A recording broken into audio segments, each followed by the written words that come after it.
Walter Rizzo nació en Italia, Nápoles, es doctor en psicología, especialista en terapia cognitiva y magíster en bioética. Hace 30 años trabaja como psicólogo clínico y formador de terapeutas, práctica que alterna con el ejercicio de la cátedra universitaria en Latinoamérica y España, y la publicación de textos científicos y de divulgación en diversos medios. Ha publicado 25 libros entre textos técnicos y de divulgación. Sus obras han sido traducidas a más de 12 idiomas, entre otros, chino, holandés, alemán, italiano, catalán, griego, esloveno e inglés. Actualmente reside entre Europa y América Latina. En el siguiente video conoceremos 14 capítulos sobre rupturas amorosas y consejos para superarla. En el capítulo 1, el autor nos sumerge en un intrigante mundo de relaciones afectadas por la infidelidad. Nos dice, esto no me puede estar pasando a mí. Aquí, nos encontramos con casos de matrimonios en crisis, donde las emociones fluyen intensamente. Una mujer se encuentra desgarrada emocionalmente, confesando sentimientos contradictorios hacia su esposo, a quien ama y odia profundamente.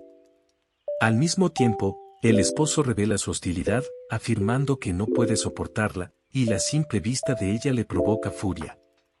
El autor nos plantea una cuestión intrigante al decir, la mente y el corazón se enfrentan a lo imposible, al anhelar lo que podría haber sido y nunca fue. En otros relatos, exploramos la dinámica de un hombre que parece ser totalmente dominado por su pareja, lo que sugiere un grado de manipulación. También, nos enfrentamos a la historia de una mujer que carga con la culpa por la ruptura de su matrimonio, mientras que su esposo la abandonó. Además, el autor presenta el caso de un hombre infiel que busca reconciliarse con su esposa, alegando que todavía la ama. El autor nos lleva a reflexionar sobre cómo algunas personas se engañan a sí mismas, creando un mundo de fantasía, como si estuvieran en una película de Hollywood. Nos advierte que, a pesar del dolor presente, este no es eterno y que la vida puede eventualmente parecer menos aburrida y más liberadora. Pero plantea una pregunta crucial, ¿realmente vale la pena dar una segunda oportunidad a alguien que nunca podrá igualar el amor que ofrecemos? En el capítulo 2, titulado, Siguiendo sus huellas desesperadamente, el autor explora el tema del anhelo y la búsqueda en el contexto de las relaciones. Comienza afirmando que el amor no es un golpe de cabeza que borra los recuerdos. Señala que es imposible olvidar a alguien que ha dejado una profunda huella en el corazón. El autor nos confronta con una pregunta fundamental, ¿por qué nos cuesta tanto olvidar a alguien? La respuesta es simple, nos hemos aferrado demasiado a esa persona. Ejemplifica esto con el caso de una mujer de mediana edad que abandonó todo por su esposo, lo que resultó ser un gran error. También menciona a un hombre que creía que ella se derretía por él, pero esto acabó con el amor, catalogándolo como ingenuo. El autor enfatiza que nuestra expareja no es nuestro objeto ni nuestro esclavo, ya que nunca nos perteneció y nunca lo hará. El capítulo aborda la necesidad de seguir los pasos de esa persona que hemos perdido, como el caso de una mujer que practicaba una especie de amor de espionaje con su expareja. Se menciona incluso a una mujer obsesionada que acusaba a su esposo de engañarla y que insulta al autor por decirle la verdad. El autor nos aconseja que es bueno contar con recursos para superar la separación, pero sin recurrir a la furia. Finalmente, el autor nos presenta una premisa importante, cuanto mayor sea nuestra autoeficiencia e independencia, más rápido podremos superar el duelo por la pérdida de esa persona en nuestra vida. En el capítulo 3, titulado, La dignidad por encima de todo, el autor explora el tema de la desesperación por recuperar a alguien a quien amamos y cómo esta desesperación puede llevarnos a doblegarnos. Ilustra este punto con el ejemplo de una mujer que se arrodilla y besa los pies de su esposo porque ya no la ama. El autor nos plantea la pregunta, ¿es realmente necesario caer tan bajo? El capítulo se centra en la lucha por mantener la dignidad en situaciones difíciles, como cuando alguien amenaza con suicidarse si no estás con ella. El autor enfatiza que, aunque esto pueda ser doloroso, no debemos humillarnos de esa manera, ya que no lograremos nada y, en última instancia, perderemos la batalla por nuestra propia dignidad. Además, menciona las consecuencias negativas de suplicar y arrastrarse para recuperar a alguien, incluyendo problemas en la autoestima y la creación de vínculos de dominancia y sumisión. El autor nos plantea una idea fundamental: un amor construido sobre la base de la subyugación no puede considerarse realmente amor. En otras palabras, la dignidad debe estar por encima de todo en las relaciones, y no debemos comprometer nuestra propia valía en la búsqueda de recuperar a alguien que ya no nos ama. En el capítulo 4, titulado Solo pienso en ti, el autor aborda el tema de la obsesión con una expareja, donde no puedes dejar de pensar en esa persona y la tienes constantemente en tu mente. Ejemplifica esto con el caso de una joven que estaba obsesionada con su ex y ninguna terapia parecía funcionar porque ella misma se bloqueaba, manteniendo la esperanza de que algún día regresaría. El capítulo sugiere que, al principio, puede experimentarse un fuerte desamor, pero con el tiempo te liberarás de esa obsesión. El autor señala que hay muchas formas de obsesionarse con tu expareja, pero eventualmente te cansarás de ello, como un paciente que invierte esfuerzo y tiempo para liberar su mente y finalmente siente que su alma es libre. El autor también menciona cómo las imágenes mentales se entrelazan unas con otras, volviéndose pesadas, pero eventualmente te liberarás de ese peso. A pesar de que algunas personas se apegan a pequeños detalles, la mente puede ser entrenada para liberarse de la obsesión y los lazos emocionales se pueden relajar y disolverse. El capítulo presenta un procedimiento que no parece difícil de aplicar y aprender para deshacerte de los pensamientos negativos sobre tu expareja. El mensaje principal aquí es que no debes resignarte a cargar con el dolor como si fuera una carga pesada. Debes resistir con valentía y dignidad, liberándote de la obsesión y los pensamientos que te atan al pasado. En el capítulo 5, titulado Mira las cosas como son, quítate la venda, el autor aborda la tendencia humana a evitar el autoengaño emocional.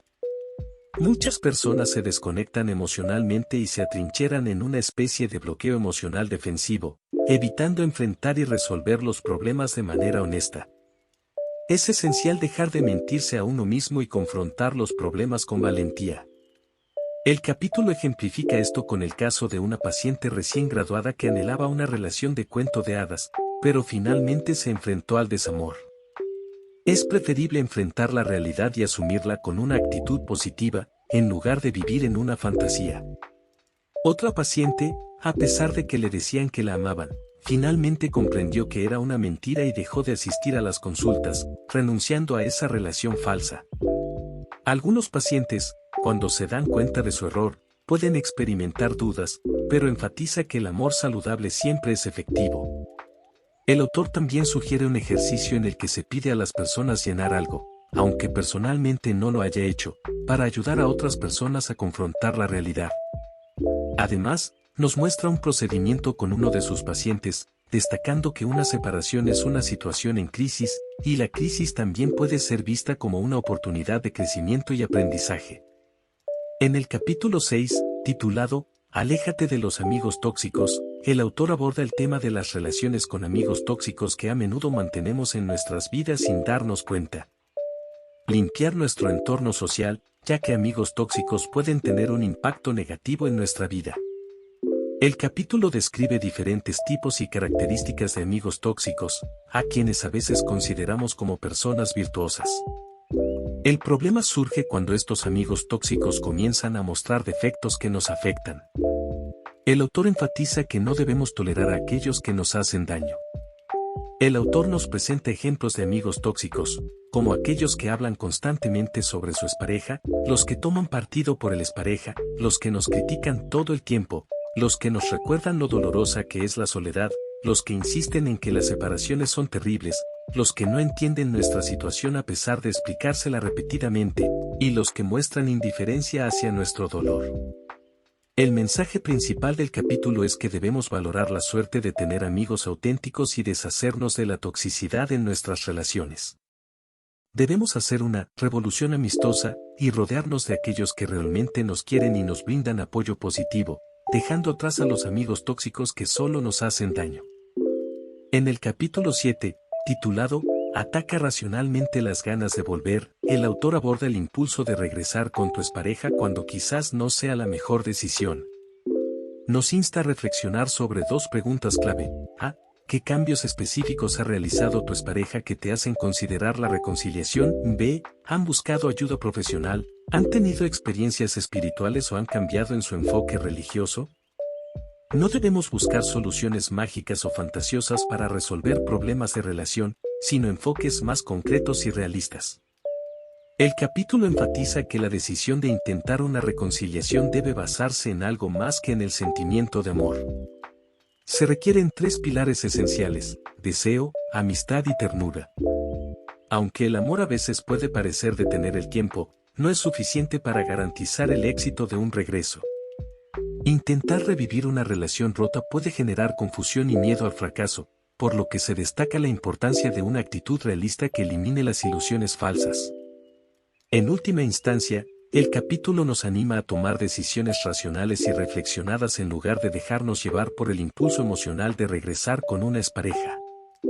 Es importante considerar si las circunstancias y los cambios son realmente sólidos antes de embarcarse en una nueva aproximación.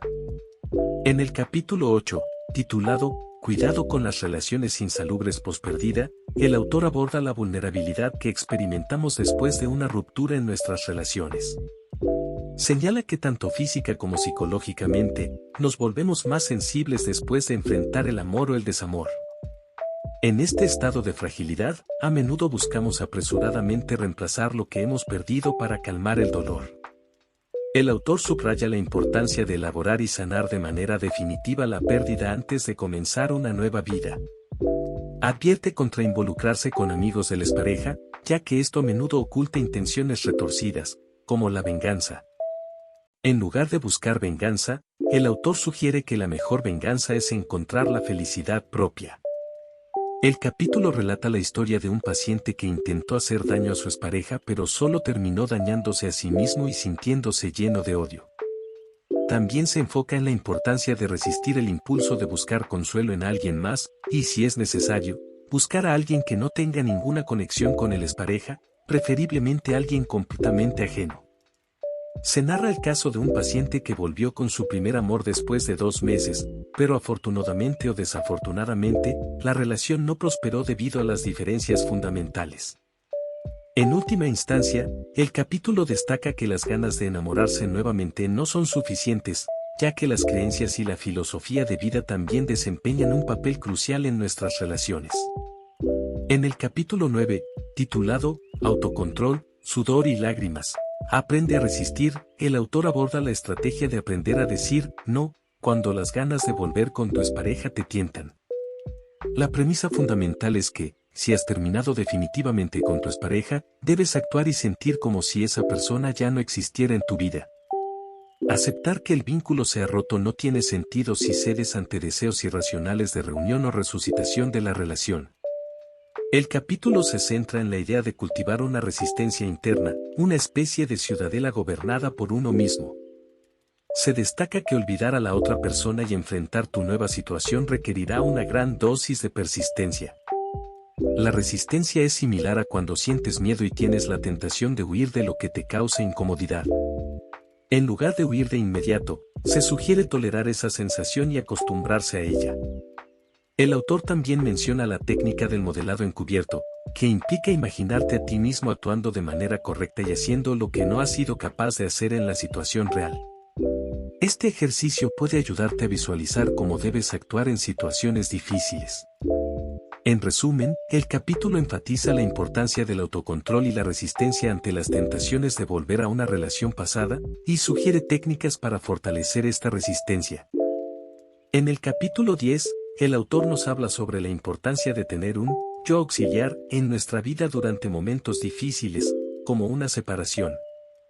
Este yo auxiliar tiene la misión de ser un apoyo efectivo, alguien comprensivo que esté disponible para nuestras emociones y altibajos. Puede ser un amigo o un miembro de la familia, alguien que esté dispuesto a escucharte y brindarte apoyo durante tu proceso de recuperación emocional. Cuando nuestro propio yo se siente desconfigurado debido a la separación, necesitamos un disco duro adicional, es decir, alguien en quien apoyarnos. Esta persona no necesariamente debe ser un profesional de la salud mental, sino alguien que haya pasado por experiencias similares y pueda comprender tus sentimientos. Es importante evitar caer en el duelo o pensamientos negativos. Debes ser delicado contigo mismo, paciente y mantener un equilibrio emocional.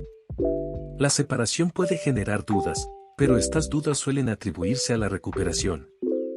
Además, después de una separación, ganas la ventaja de saber lo que no quieres en una relación futura. El autor comparte una anécdota personal en la que una mujer se acercó y le dijo que era su regalo durante un largo periodo de tiempo, lo que él llama un empujón amoroso.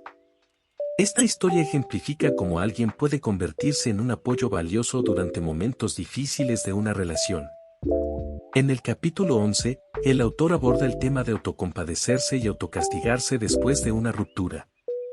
Señala que muchas personas, al perder a su pareja, tienden a convertirse en víctimas y buscan explicaciones, lo que a menudo los lleva a la autocrítica. Esta autocrítica puede durar días, semanas o incluso meses, y puede dejar secuelas permanentes en la autoestima. El autor enfatiza la importancia de no tratarse mal a uno mismo, no insultarse ni autocastigarse. Subraya que, aunque no lo creas, mereces lo mejor solo por el hecho de estar vivo. Destaca que algunas personas se aferran al dolor y lo convierten en una especie de culto, acostumbrándose al sufrimiento. El capítulo menciona el caso de una paciente masoquista que tiene numerosos problemas pero sigue siendo feliz. Sin embargo, su felicidad no deja espacio ni tiempo para su propio bienestar ni para calmar su alma. El autor advierte contra la idea de salvar una relación mala y disfuncional a cualquier costo, incluso a expensas de la dignidad personal y los principios. Enfatiza que no debes sentirte mal por actuar de manera coherente con tus pensamientos y sentimientos, siempre y cuando no estés violando los derechos de nadie, incluyendo los tuyos. No debes avergonzarte de buscar la felicidad. En el capítulo 12, el autor aborda la importancia de inventar tu propio ritual de despedida después de una separación.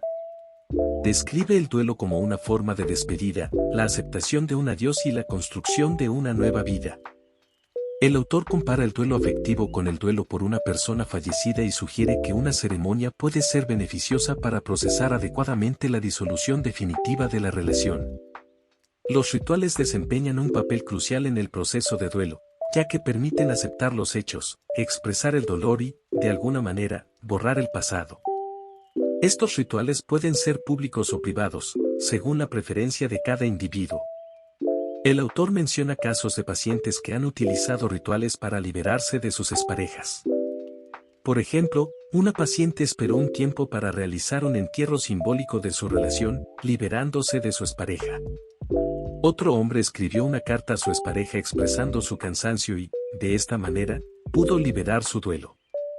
También se menciona el caso de un paciente que escribió un libro de poesía sobre el dolor que sentía por la pérdida de su esposa, y este acto lo ayudó a resolver su duelo más rápidamente. El autor enfatiza que, si sientes que no puedes liberarte de tu expareja por ti mismo, buscar ayuda profesional de un terapeuta acreditado es una opción valiosa. Sin embargo, advierte contra caer en métodos extraños y poco realistas, como creer en duendes, hadas o brebajes mágicos para superar el duelo. En última instancia, la recuperación se basa en el trabajo personal y emocional que realizas contigo mismo.